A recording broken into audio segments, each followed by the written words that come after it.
Well, we've got Steve Heinle here from SumnerOne. And Steve, that intro was so long we don't have time for you today. But thanks for coming in. Well, happy Friday. Yeah, thank you. Have a great weekend. Bye-bye. Bye.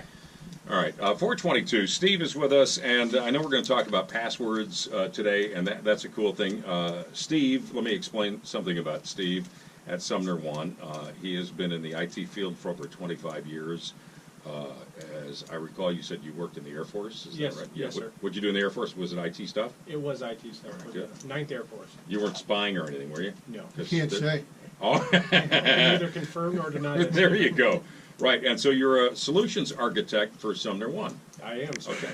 So tell us a little bit about SumnerOne again, because your first go with us was a week ago today. And this is a new segment, and we want to get St. Louis accustomed to hearing about all the cool stuff that you can teach them with the world of technology. But tell us about the company itself. SumnerOne is a 60-year-old company that does technology anywhere from copiers in the traditional print world and has moved into the technology worlds to support customers and clients with their IT department, whether that's with their servers or their whole IT department. So basically anything that plugs in to the network we can help you with. All right, give me a website too so people can look you up while we're talking. SumnerOne.com. Hard to remember. Yeah, absolutely. So that's O-N-E, not the number one. Can I ask a quick Sure, question before sure. we get into the meat of this? Because I wasn't here last week. 60 years. What was the company doing in the late 50s? They start out with the typewriters and teletypewriters.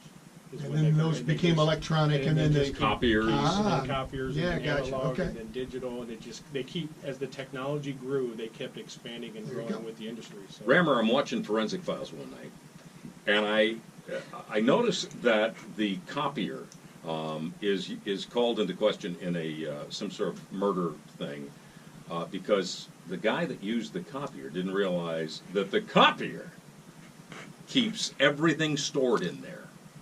When you make It's a a copy, computer.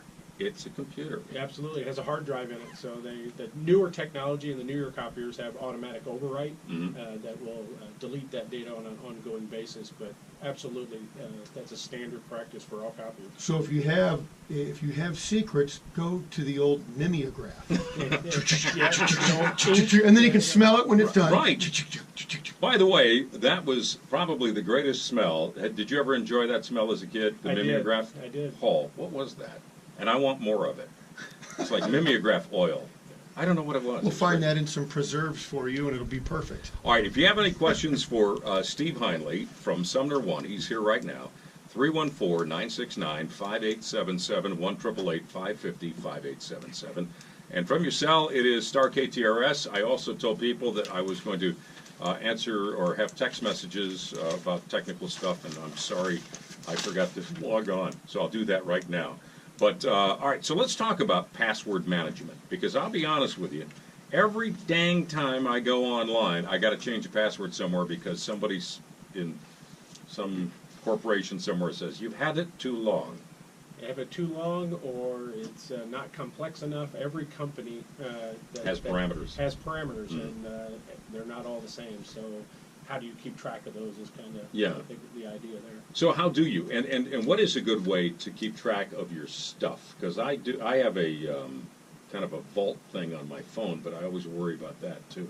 Right. So passwords being so complex and having the different options that the different companies need to have. So the password manager software, I mentioned it last week and got a lot of feedback from that. So I travel a lot, so I have my laptop, and I'm more of a geek in those respects, so I don't need a mobile solution. But you have a local capability to do passwords, meaning it's an actual install on your laptop, your phone. It's an actual piece of software. And there's other organizations that do it hosted in the cloud for you. So that way you never have to worry about it. If you've got internet access, whether it's on your phone or anything, you can log into that to get your passwords. The cloud worries me a little bit because I don't know what it is, and Nobody where knows it what the is. cloud is. Yeah, where is the cloud? So the cloud is kind of a misnomer. The cloud is physically a server somewhere. That server just so happens to sit in a data center or a building in Albuquerque or New York. So you're actually physically going to somewhere physical But you don't know where it is, you don't know what it does. So that's why you get the nomenclature and the idea of looking into the cloud. And again, anytime you download something, that is sent to the cloud automatically, or can you, you know, now this, I know this is layman's questions here, but you know, can you stop that from going to the cloud? So Eric Crichton? No, did I say that out loud? Sorry. some softwares will automatically, you know, the iOS Right. with their cloud, it's set to automatically, so it's synced across all your different applications. You can turn that off, and you can not use their cloud. Other applications, it's built in, so you just have to really look at each application and see if it's got that feature turned on or off, or if you have that capability. So let's talk about passwords for a second. What and you did mention a couple of software, not a software suite, but I mean, you know, what Right. would be a good package for our audience to? So I personally have been using a software called Password Depot, and I got to thinking, you know, there may be some other people out there that have different options. So I've created a little list of free versions out there that get people started and comfortable with that before they get into a paid subscription that I use. So, and disclaimer, I don't represent any of these companies, just found it out there. Sure. For you. The LastPass is an industry leader, and then Dashlane is another. So those companies are, they have free versions which work for most home users. If you step into a corporate world, then you have premium capabilities, but most people won't need those. So let's talk about passwords. You know, I mean, across all of the devices that you have, because I know that I've got, you know, the tablet, I got two computers. I've got my desktop. I've got a computer here at work. I have my phone. You know, and for simplicity's sake, I like everything to be, you know, easy peasy. Absolutely. I know. So I know that's not the best way to do it, but you know. And the other thing I noticed too is that a lot of times you can use your thumbprint or finger biometrics, right? Absolutely. Yeah, you're good at this. Yeah, I tend to do that. But that also has its drawbacks. It does. So, believe it or not, my biometrics don't work on me. My thumbprint doesn't register. Seriously. Because Seriously. when he was a spy, they had to ask him to take all the prints off. had to burn them off. That's during the torture process. So there's different capabilities that you really want to look at for different software. So in your instance, Yes. you'd probably have to have a paid version so it would sync across all those applications. I got Because the it. free versions are going to be on one device at a time. It won't let you sync across them. And there's different versions where you buy full version, or Sure. You can buy a subscription where you pay monthly. Yeah, I like the idea of something, you know, being where, and when you think about all of the financial software that's available and how easy it is for people to hack in places, and I'm sure it's happened before where some guy's like, you know, taking care of his home finances and goes online and goes, what? Absolutely. And it has nothing to do with a 400-point drop following a 700-point drop on the market today. Come on, Washington, get your together. Is that part of what the news? Yeah, it's part of what the news.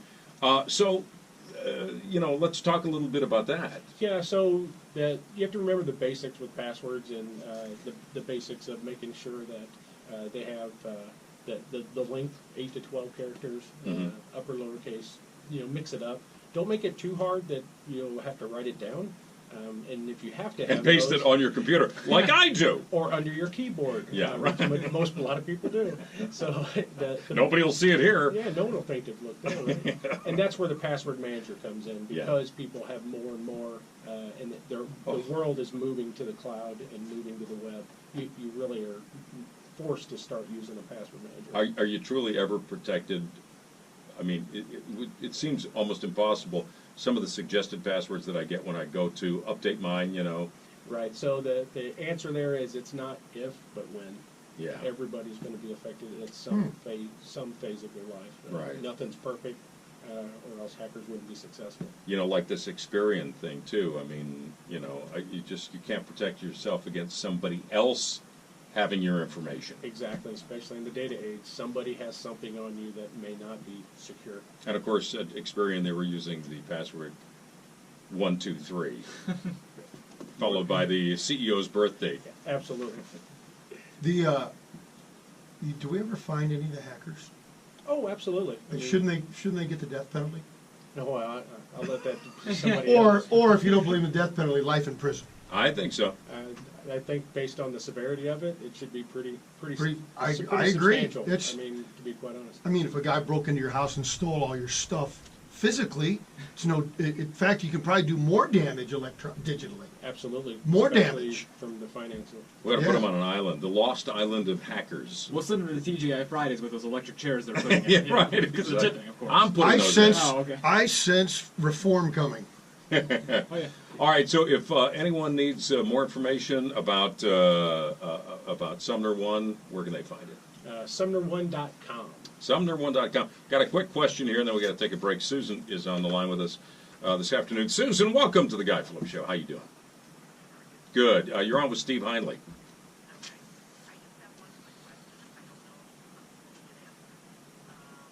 I love the challenge.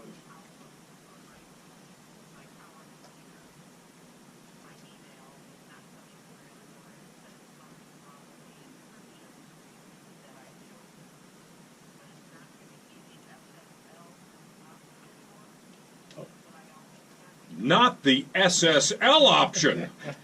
Susan.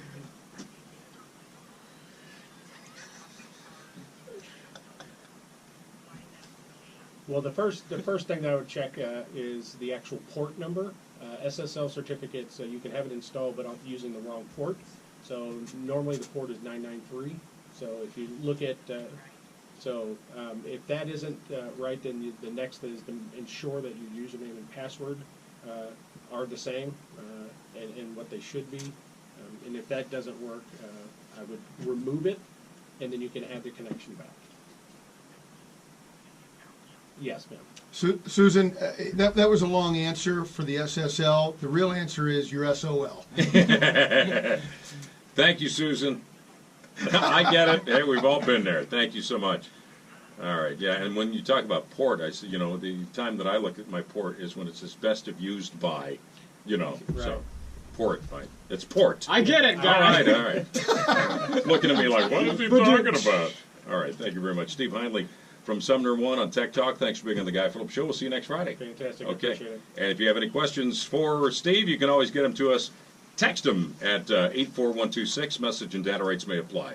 4:34. It's kind of a rainy drive home, and somebody did say, hey, remind people to turn their lights on when the rain starts coming down. Just be a little bit safer. Be